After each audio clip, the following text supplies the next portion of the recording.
Bismillahirrahmanirrahim. Alhamdulillahirabbil alamin wa sallallahu alaihi wa alihi wasallam. Subhanallah wa la hawla wa la quwwata illa billah.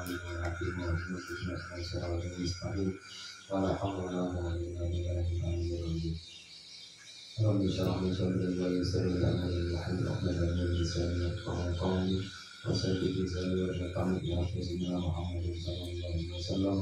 Bismillahirrahmanirrahim. Bismillahirrahmanirrahim. Qala al-mu'allif rahimahullah ta'ala wa nafa'ana bi'ulumihi fid dharain amin. Halaman 201. Berikan kepada Allah Ta'ala mengenal nama Allah Al-Alim.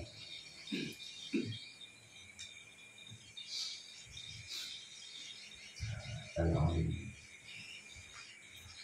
Al-Ali adalah nama Allah Ta'ala yang ke-37. Asma Allah Ta'ala yang ke-37. Al-Ali artinya yang maha tinggi. Sedangkan tafsirnya yaitu dialah Allah Ta'ala yang tidak ada martabat atau derajat yang melebihi atau lebih tinggi dari martabatnya.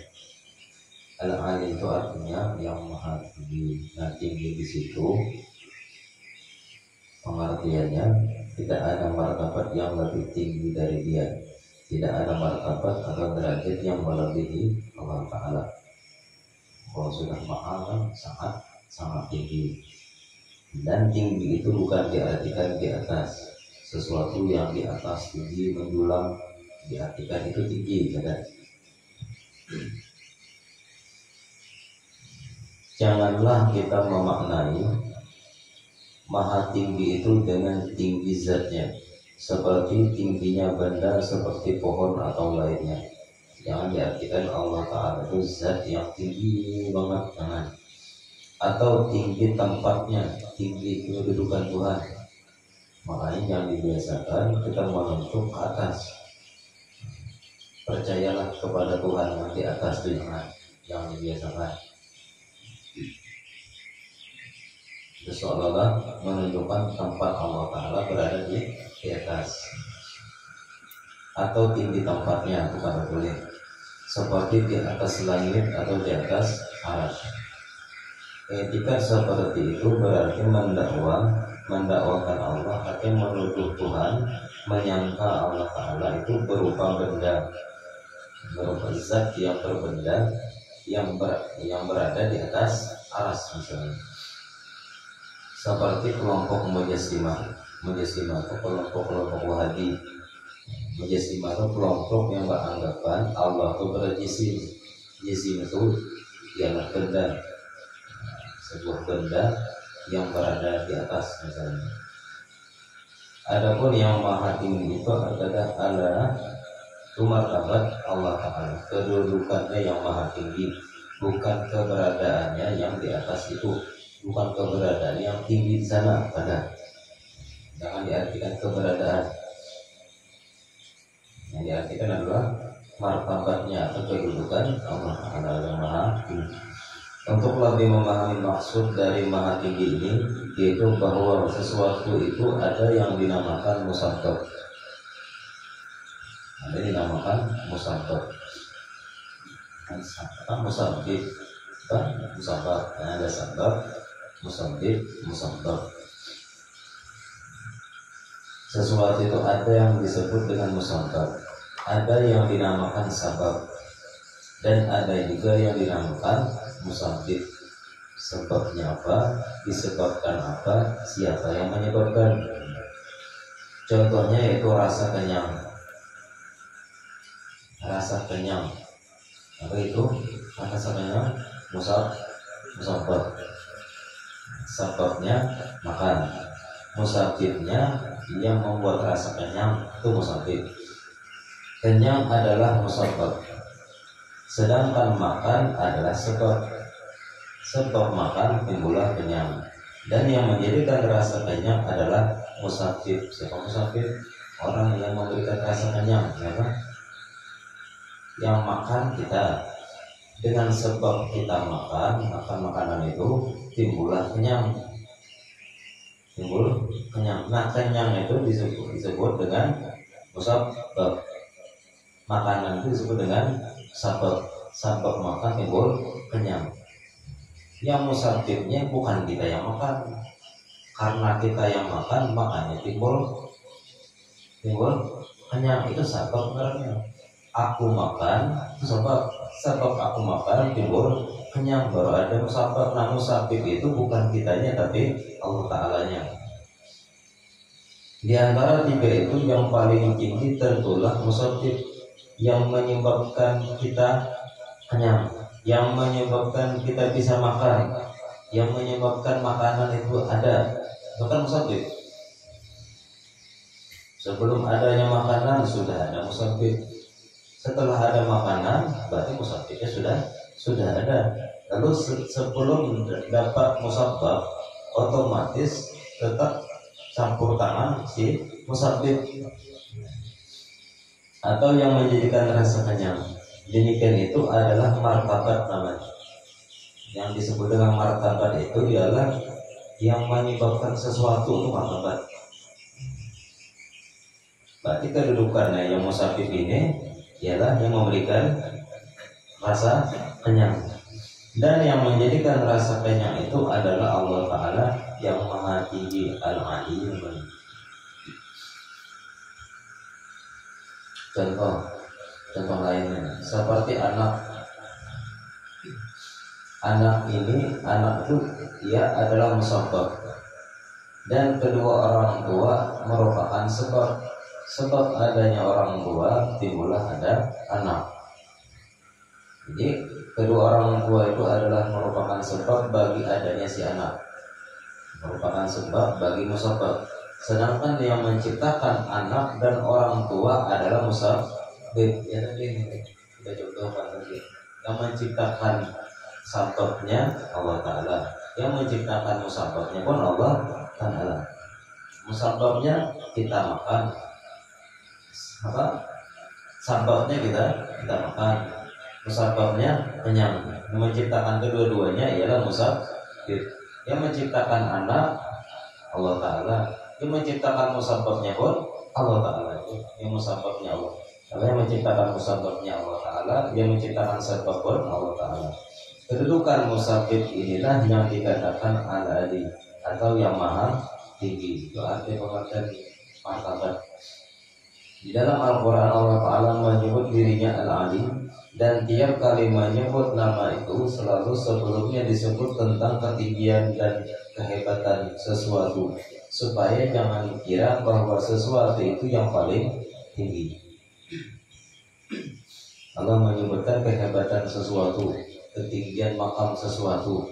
Nah, itu kemudian inilah kita mengolah sesuatu, mengolah apanya lah, olah kira-kira yang kita ulangi harap daripada yang lain, paling harap ampun kita. Nah itu kan paling harap ampun kita. Yang menceritakan tentang barang yang kita ulah tadi siapa? Menceritakan barang yang kita ulang otomatis siapa? Kita juga yang menceritakan ke orang. Kita lebihan barang budi ini alat yang ku ulang ini kelebihannya ini, keutamaannya ini. Pasti orang yang ulah alat itu menceritakan. Nah gitu itu Allah Ta'ala menceritakan kehebatan dirinya melalui cerita-cerita kehebatan sesuatu. Berarti sesuatu itu siapa yang olah? Tuhan. Supaya jangan dikira bahwa sesuatu itu yang paling tinggi. Menghendak sesuatu itu yang hebat itu dinyatakan hebatnya sudah cerita seorang. Ya. Kita mula alat kita paling harap daripada yang lain. Membuktikan alat itu alat itu bukan dari seorang, aku ini harap ya. Bisa begitu. Yang menceritakan alat itu hebat siapa? Pasti otomatis orang yang mengolah alatnya, yang menciptakan alatnya.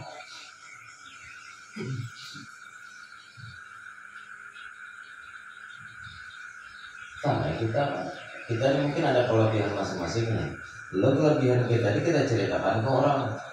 Kan beberapa orang yang mau mendengar kelebihan kita. Kenapa? Karena yang memiliki kelebihan hanya Allah Ta'ala. Kita menceritakan percuma juga. Kelebihan yang kita ceritakan itu sebenarnya kelebihan, keutamaan, kehebatan Allah yang dimiliki Allah yang terlihat dari diri kita, bukan kitanya hebat. Apa buktinya misalnya orang alim, sealim-alimnya orang, sehebat-hebatnya manusia nih, satu orang misalnya kalau mengolah kitab 1000 macam kitab, paling alim sedunia, wali kutub ulum misalnya, syarat-syaratnya sidin, tetap sidin mengakui siapa yang hebat, Allah Ta'ala.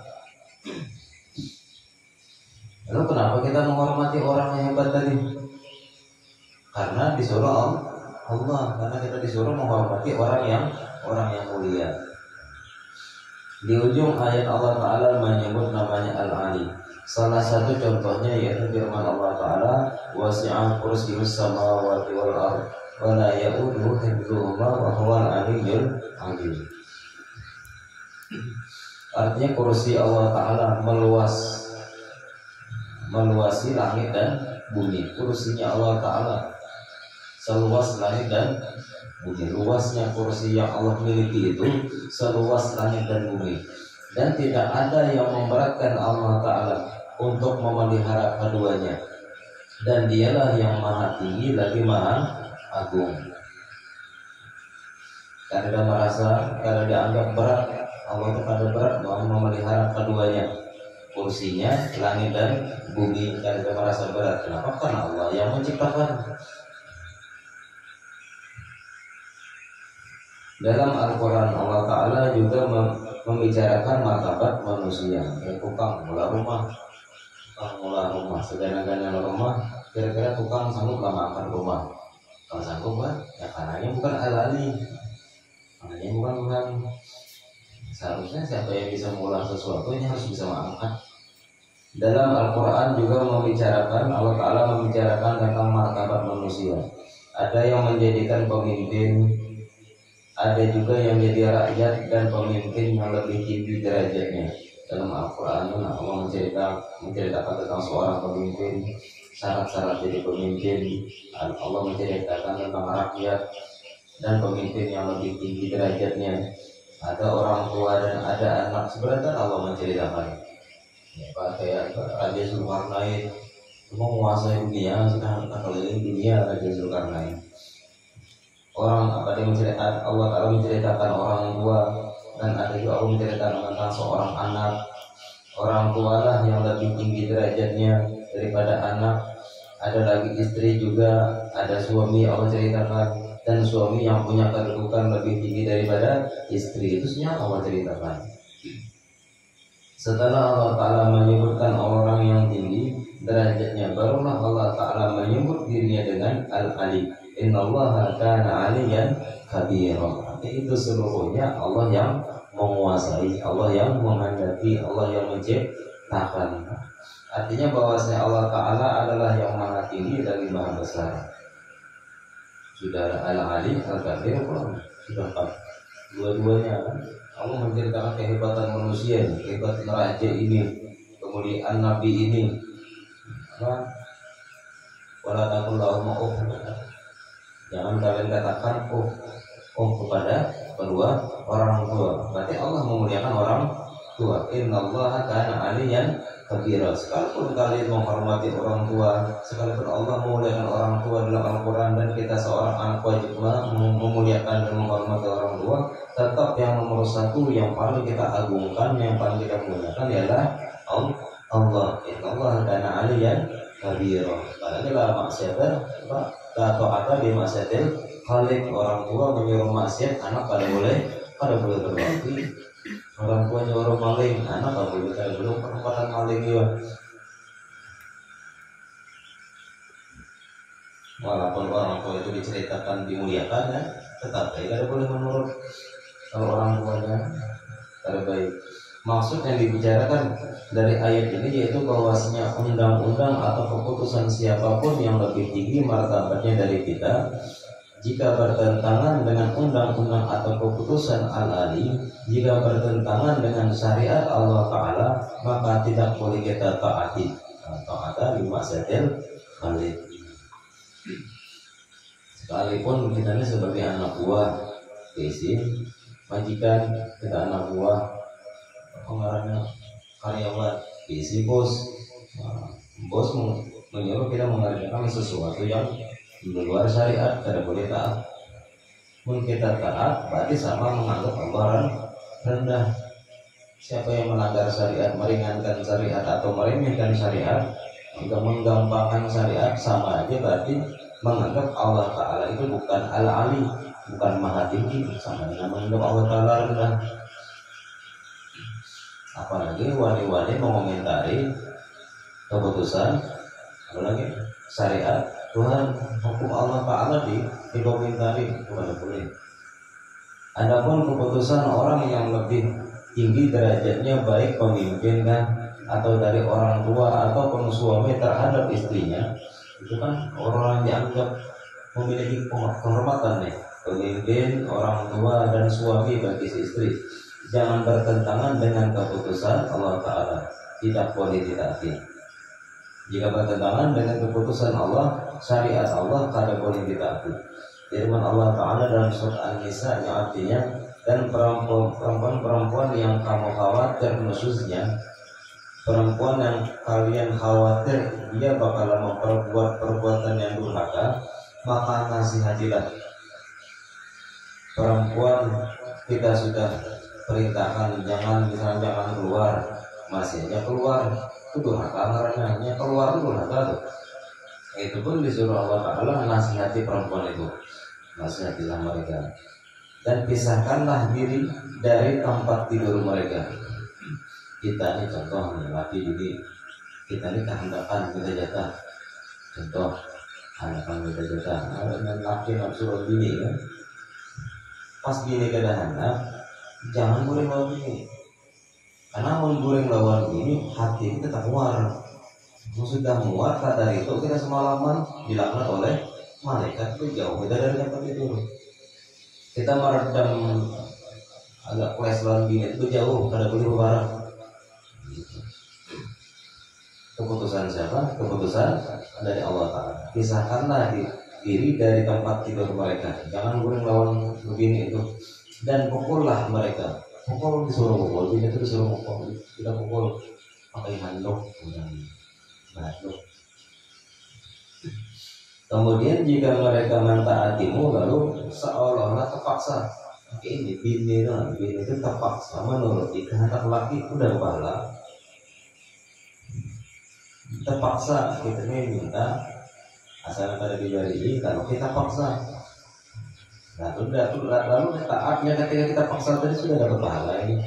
Alhamdulillah, terpaksa ini dapat pahala. Jika mereka mentaatimu, maka janganlah kamu mencari-cari jalan untuk menyusahkan mereka.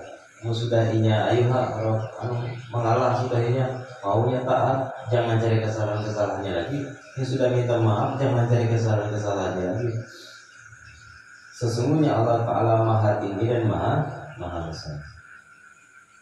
Artinya di situ Allah yang ikut campur, Allah yang mendamaikan, Allah yang menimbulkan di hati istri tadi supaya mentaati kita. Berarti Allah Ta'ala itu taat di situ, karena Allah Ta'ala bernama Al-Alim. Dan ayat ini Allah Ta'ala membicarakan bahwa kedudukan seorang suami lebih tinggi dari istri.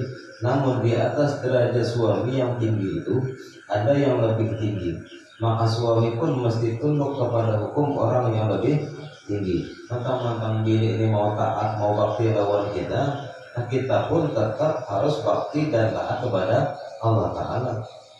Makanya jangan ya ulama, seandainya ada orang yang kada mau taat, kada mau bakti lawan kita, periksalah diri kita, barangkali kita masih banyak kada taat dan kada bakti dengan Allah Ta'ala. Yang disalahkan siapa? Diri kita, seorang yang disalahkan. Pengertian durhaka seorang istri ada dua macam. Ada secara umum dan ada yang terkait dengan tergantung keadaan. Durhaka itu ada tergantung keadaannya. Contoh yang umum seperti seorang istri yang keluar rumah tanpa seizin suami, maka istri dikatakan durhaka. Baik suami itu mampu mencukupi kebutuhan istri ataupun ada. Laki itu banyak duit kan? Laki itu pengangguran karena berduit kan? bini hendak keluar tanpa izin, maka itu tergolong durhaka. Setiap apapun yang kena sinar matahari dilaknat, melaknat istri tersebut, istri yang durhaka. Apapun kebanyakan yang kena sinar matahari, berapa jumlah ini melaknat istri yang seperti itu. Adapun durhakanya istri yang terkait keadaan seperti seorang istri yang tidak mau melayani suaminya, melayani zahir dan batinnya. Ini bisa membuat istri jadi durhaka apabila sudah mencukupi segala kebutuhan sang istri yang diwajibkan terhadap suaminya. Berusaha apabila laki ini kadang memberi duit, jangan seandainya bini kadang memberi jatah, apa? Latihan pengangguran, bini duit. Seminggu, 2 minggu kalau soalnya duit, kita kehandakan nih, handakan minta layani, kita ada dilayani bini, ada apa? Kada berusaha bini, karena nafkah ada dibayarkan.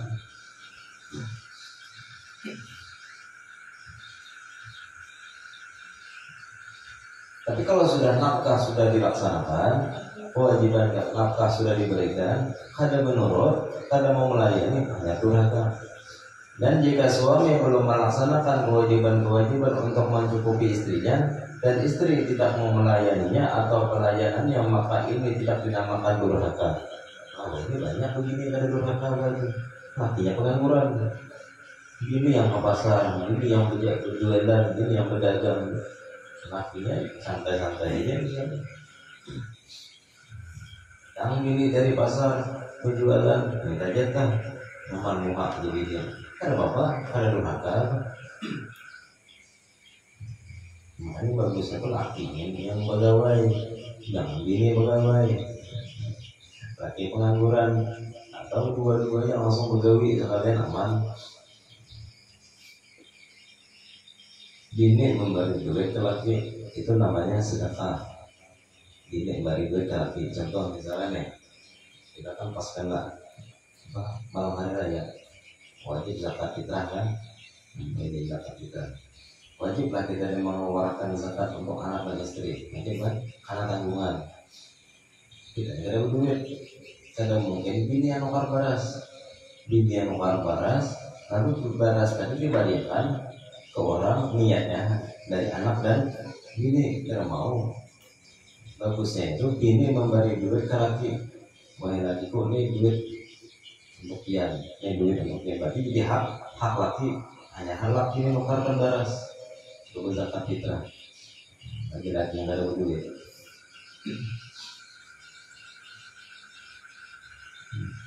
Dalam ayat di atas disebutkan, jika kamu lihat perempuan-perempuan itu durhaka, maka nasihatilah. Jika dinasihati masih juga durhaka, maka pisahilah tempat tidur. Bahasa kita kan berambangan, ini belum berambangan lagi, itu malah teguran aja. Dan jika masih juga barulah dipukul. Pukulan sekadar tanda marah dengan kain umpamanya, dengan anduk. Jika mereka sudah taat, jangan lagi mencari-cari kesalahan untuk menyulitkannya. Jangan bertingkah, istilahnya mendarat diri minta maaf, jangan bertingkah. Tapi saya kisah aku, seperti itulah. Ada cukup serem ini harus berlebih, itu menyusahkan karena. Di sini Allah Ta'ala memberi peringatan bahwa suami tidak bisa berbuat sekehendaknya sekalipun diberi Allah Ta'ala kedudukan derajat yang lebih tinggi. Namun ia harus tunduk kepada yang maha tinggi. Itu contohnya. Makanya laki sekalipun memiliki kekuasaan dengan bini, tetap si laki wajib menuruti kehendak Allah, syariat Allah Ta'ala. Allah Ta'ala maha tinggi dan maha besar. Tidak ada satu martabat kedudukan pun yang lebih tinggi dari martabat Allah Ta'ala, karena dialah yang musabbib satu-satunya, zat yang menyebabkan sesuatu ini menjadi ada. Walaupun ada makan, jika tidak ada yang mensebabkan untuk kenyang, tentu sebab makan itu tidak ada artinya. Walaupun kenyang itu setelah makan, walaupun kenyang itu setelah makan, namun kata Allah menciptakan makanan karena mungkin timbul kenyang. Dan kita paham etika bahwasanya kenyang itu tidak memberi bekas supaya kenyang. Bukan dengan sebab makan bisa kenyang, karena makanan tersebut dari Allah Ta'ala juga. Dan makanan kita yang makan pun dari Tuhan juga. Tingginya derajat menunjukkan tinggi hukum dan keputusannya. Maka tidak berarti kedudukan atau derajat seorang pemimpin atau suami dan orang tua jika sudah bertentangan dengan keputusan hukum Allah Ta'ala yang maha tinggi derajatnya. Hanya kuitan itu orang itu dengan anak disuruh musamaha bari-larilaan. Kita ini anak sembahyang hukumnya wajib, tapi mama abah kita menyuruh mengerjakan sesuatu. Yang sesuatu itu apabila dikerjakan akan keluar waktu, maka bagus menuruti Allah Ta'ala dulu dan menuruti kuitan. Apabila kita sudah beriman dengan nama Allah Ta'ala Al-Ali yang maha tinggi martabatnya, hukum dan keputusannya, maka kita dituntut untuk menjadikan diri kita menjadi orang yang punya martabat yang tinggi di sisi Allah Ta'ala. Kalau kita ini mendahulukan kehendak Allah, mendahulukan kepentingan Allah, maka kita pun menjadi Al-Ali, artinya Abdul Ali, hamba yang sangat tinggi kedudukannya. Sedangkan makhluk cuma ada dua derajatnya, derajat sabab dan derajat musabab. Makhluk ini hanya dua, sabab dan musabab. Jika kita menjadi musabab, kita jadi orang rendah. Kalau kita ini jadi musabab, berarti kita ini jadi orang yang rendahan. Dan jika kita menjadi sabab, kita menjadi orang yang tinggi. Antara duanya kan istilahnya sugih lawan susah. Sugih itu sabab, susah itu musabab. Alim lawan umur, alim lawan jahil. Si alim itu sabab, yang jahil sabab. Yang musabibnya tetap Allah Ta'ala. Yang menjadikan orang itu alim Allah Ta'ala juga. Jadikanlah diri kita asbabun lil khairat, sebab dari segala kebaikan. Sebab dari segala kebaikan. Apabila kita orang kaya, jadilah orang kaya yang dermawan, berarti kita itu asbabun lil khairat. Apabila kita jadi orang alim, kita memberikan kebaikan, pengajaran kepada umat, maka kita menjadi asbabun lil khairat, menjadi sebab bagi segala kebaikan. Nah, sebab tetap tidak boleh melupakan musabib. Sebab tidak boleh melupakan musabib. Kalau sebab melupakan musabib, tadi sombong lagi. Mengada aku yang memberinya duit, mengada aku yang mengajarkannya, atau kita kan menjadi musabib seolah-olah. Jadi jadilah diri kita asbabun lil khairat bagi makhluk Allah Ta'ala.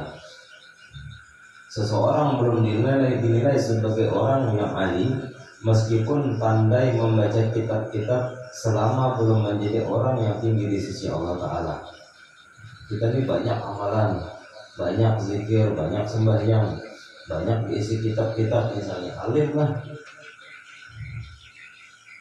belum menjadi orang yang tinggi di sisi Allah Ta'ala, kecuali kita ini bersifat antara dua tadi, apa? Musabab atau sabab. Bagusnya sabab. Orang yang mampu menjadikan dirinya sebagai sabab untuk alimnya seseorang, maka ia akan mendapatkan kedudukan derajat yang tinggi di sisi Allah. Seseorang yang menjadi sebab bagi alimnya seseorang, karena sebab orang itu yang lain jadi alim, berarti menjadi sababnya, berarti dia mendapatkan kedudukan di sisi Allah Ta'ala.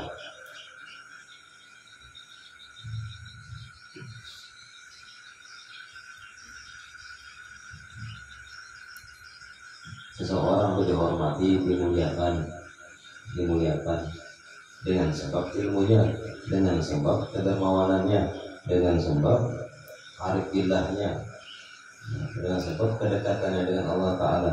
Berarti dia memang berisi kedudukan di sisi Allah Ta'ala. Karena kau dilawan, Wali-wali itu kita lawan, jadi musuh. Hanya Allah adalah barang siapa musuh waliku sampai dengan pemusuhan lawan aku, karena adik si wali tadi biasa kedudukan di sisi Allah Taala. Apalagi dagingnya orang alim itu racun, nah, daging orang alim itu racun. Kita nyambati ya orang alim, nyambati pasti ketulahan, buruk-burukan orang alim pasti ketulahan, karena racun. Orang alim tadi ada memiliki kedudukan di sisi Allah Taala. Seorang ahli ibadah tidak bisa dikatakan orang yang tinggi di sisi Allah jika ia belum mampu menjadikan dirinya sebagai sebab bagi orang lain untuk beribadah. Kalau kita hanya beramalan sorangan, beribadah rajin, tapi tidak menjadi sebab untuk membuat orang baik, kita ini bukan Abdul Ali, bukan orang yang tinggi di sisi Tuhan. Kita boleh beribadah rajin, menjadi ahli ibadah itu bagus. Tapi kita harus ada memiliki sifat yang membuat manfaat kepada orang lain, membantu orang enggak, habis membantu orang ibadah pulang. Jadi ada kebaikan untuk orang lain, mau kebaikan hanya diri seorang malah menyusahkan orang lain, itu adalah memiliki kedudukan di sisi Tuhan, mengalihi orang,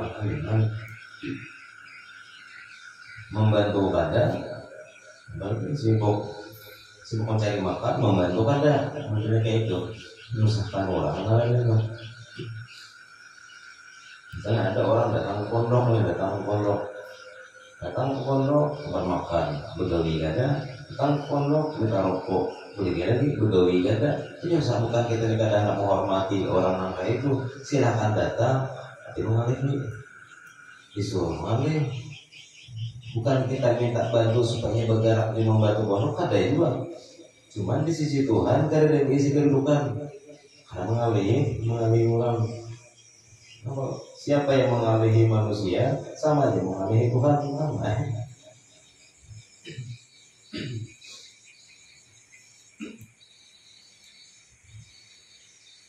Maka dari itu pengemis itu dianggap hina dengan sebab tidak ada kebaikan di sisinya, tidak ada membuat manfaat untuk orang lain. Kalau ada orang begawi yang hina, misalnya kayak menguat sampah, pemulung misalnya, pemulung yang baik lah misalnya, begawi yang hina tapi halal, itu kan ada manfaat untuk orang lain. Sampah misalnya, pemulung sampah, manfaat dari sampah tadi siapa yang bermanfaat? Orang yang bertukar sampah ada manfaatnya lah.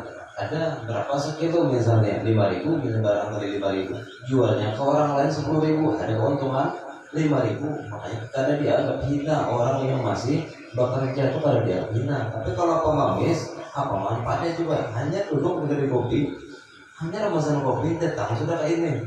Mau kita julung aja sebagai orang dermawan gitu misalnya. Tapi itu hina bagi yang pengemis, tetap dianggap Allah Ta'ala hina. Ada dan memiliki manfaat sedikit pun bagi manusia.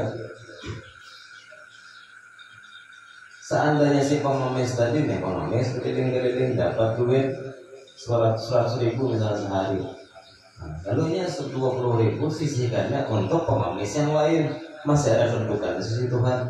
Jadi kesimpulannya, siapa yang memiliki manfaat keberkahan untuk memberikan orang kepada umat manusia yang lain, kepada orang hamba-hamba Allah yang lain, berarti situ ciri-ciri orang ini ada kedudukan di sisi Tuhan. Itu ciri-cirinya.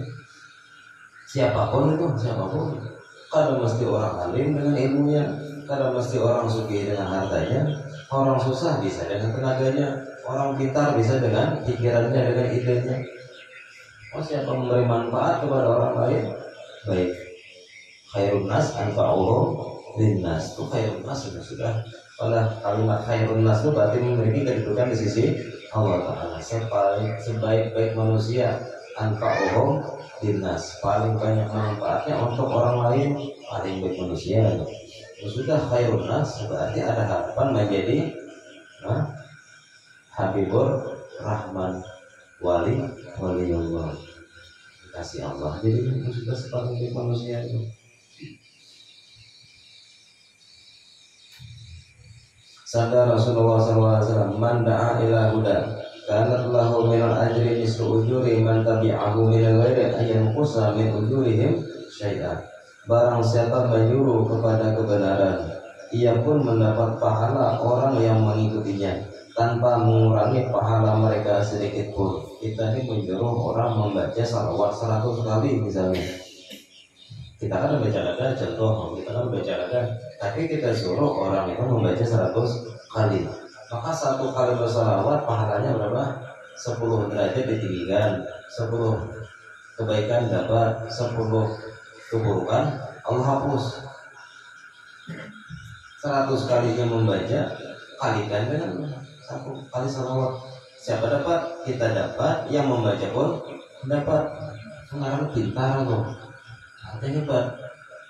Jangan kita aja amalan, kemudian memberikan amalan ke orang lain, jangan. Rugi kita yang mengkata khusyuk, tanpa pahala. Kita julungi ke orang amalan kita tadi. Barangkali orang yang kita julungi tadi pas beramalan khusyuk dan ikhlas, dapat pahalanya. Dapat pahalanya. Sebenarnya orang bakal kita juga memberikan kebaikan untuk orang lain. Tapi kalau kita anggar, ini ada nih amalan ijazah salawat, tapi bayar 100.000 lah, tapi bayar 500.000 lah. Itu ngarang menjual amalan, mau sudah terjual bakar pulang, maka kada dapat pahala. Pahalanya mana? Kada dapat pahala lagi, ini 500.000 itu bang dapat lagi. Manggar lagi. Ada positif.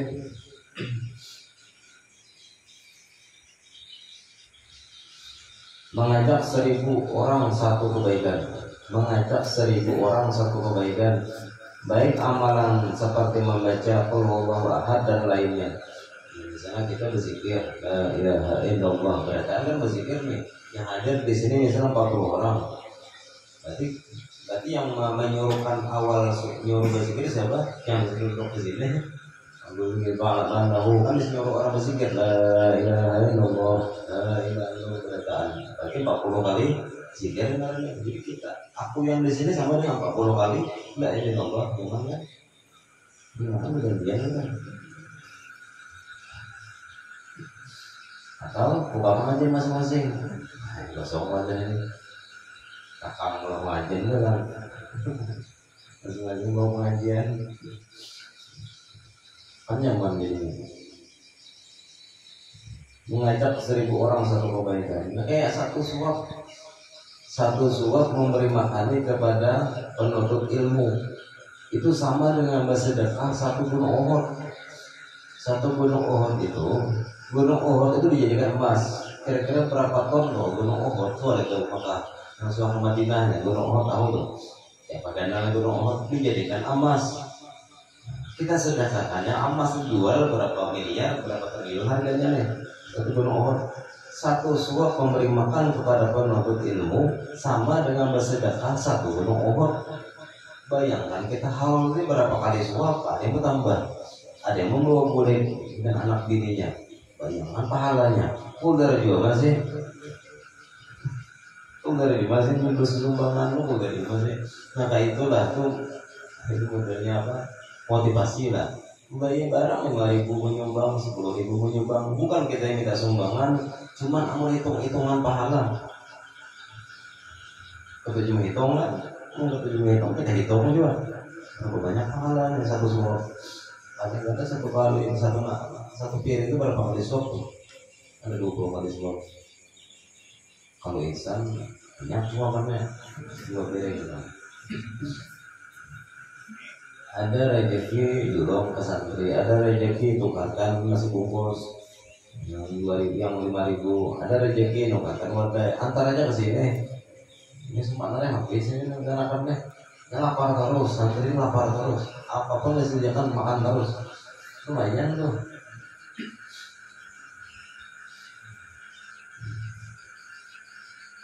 Santri ini lagi lapar, datang tiba-tiba kita bawa nasi bungkus. Anggaplah 1 orang yang kelaparan 1 bungkus nasi.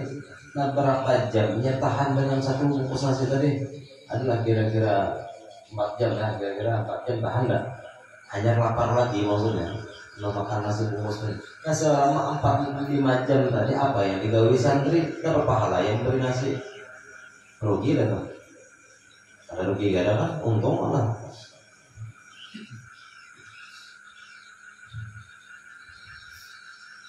Mengajak 1000 orang satu kebaikan, baik amalan seperti membaca Qul huwallahu ahad dan lainnya, kita akan mendapatkan pahala 1000 orang tanpa kurang sedikit pun.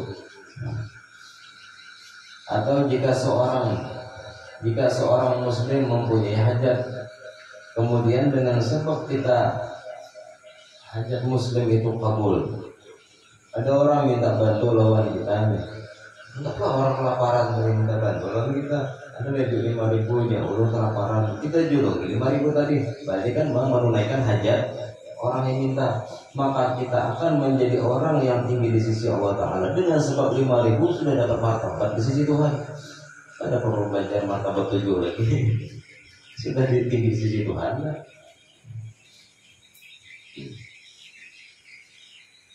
Barang siapa ingin hajatnya dikabulkan Allah Ta'ala, hendaklah terlebih dahulu mengabulkan hajat saudaranya. Bagus, sembahyang hajat itu bagus. Sembahyang hajat kan ada sembahyang hajat setiap malam kita amalkan. Silakan amalkan, tapi kadang-kadang bantu agama percuma, lambat kabul hajat. Masih kurang taat sembahyang hajat setiap malam, mengabulkan hajat muslim, saudara kita muslim, pulang ke Tuhan. Sabda Rasulullah SAW, man qada hajat akhir muslim, karena Allah fi hajatin. Artinya barang siapa menunaikan hajat saudaranya yang muslim, adalah Allah Ta'ala yang akan menunaikan hajatnya tanpa dia minta Allah berikan, gitu lah. Makanya kadang kita bisa tahajud, rezeki nongkrong lah, padahal kada soal minta. Karena kita sudah menunaikan hajat saudara kita muslim. Tapi jangan diungkit lagi. Sudah kita membantu, jangan diungkit lagi. Kalau kita ungkit, baru diungkit Tuhan pulang kita nih. Diungkit Tuhan itu maksudnya dihisap. Kalau kita pada semua ungkit kebaikan kita lawan orang, kita lupakan aja. Karena Allah kada ingat lagi nak menghisap kita di akhirat. Bukan Allah Ta'ala kada ingat. Allah biarkan aja, bukan mengalihi dan menghisap dulu. Ujungnya neraka kan. Orang-orang soleh dahulu sering melakukan hal ini. Apabila mereka punya hajat yang besar kepada Allah, mereka terlebih dahulu mencari-cari saudaranya yang ada hajat agar ia menunaikannya. Jadi misalnya ada keperluan lawan Tuhan, macam-macam lah keperluan kita nih. Ada rezeki, ada duit sedikit, atau badan sehat, bertenaga, pulang ke masjid, pulang ke surau, pulang ke pondok atau majelis, apa yang bisa membantu? Kalau ada duit, ada misalnya.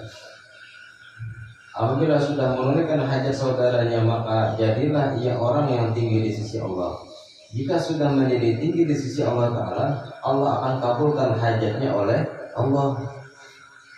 Berarti kesimpulannya harus dekat dengan Tuhan dulu, hanya hajatnya kabul. Harus dekat dengan Allah, harus memiliki kedudukan di sisi Tuhan dulu, hanya doa kita dikabul. Jangan berdoa hanya banyak, tapi kada mau mendekatkan diri kepada Allah, atau kada hendak memiliki kedudukan di sisi Tuhan. Kemudian setelah kita berusaha menjadi orang yang tinggi di sisi Allah Ta'ala, kita pun dituntut untuk menjaga diri agar jangan sampai menjadi orang yang paling rendah di sisi Allah Ta'ala. Dijaga-jaga diri, jangan sampai hina lagi, jangan sampai turun lagi martabat. Adapun orang yang rendah martabatnya di sisi Allah Ta'ala, yaitu orang yang menjadi sebab dari kejahatan, beramal berdosa jariah, ulang menjadi sebab kejahatan dan kemaksiatan, sebagaimana hadis Rasulullah SAW yang artinya barang siapa mengajak kepada kesesatan, adalah atasnya mendapat dosa seperti dosa-dosa orang yang mengikutinya tanpa dikurangi sedikit pun. Sudah menjadi sebab bagi kejahatan. Hutang di bank kan, apa tadi saya kawalan di bank, biro nomor, nyari riba, kita riba juga. Setiap kali orang melakukan dosa yang dicontohkannya, ia pun mendapat setimpal dari dosa itu, atau menyuruh juga memberi fasilitas jalan atau alat orang yang berbuat dosa, kita dapat dosa juga. Ia pun akan mendapatkan dosa sebab suruhannya atau fasilitas yang ia berikan Allah a'lam bishawab.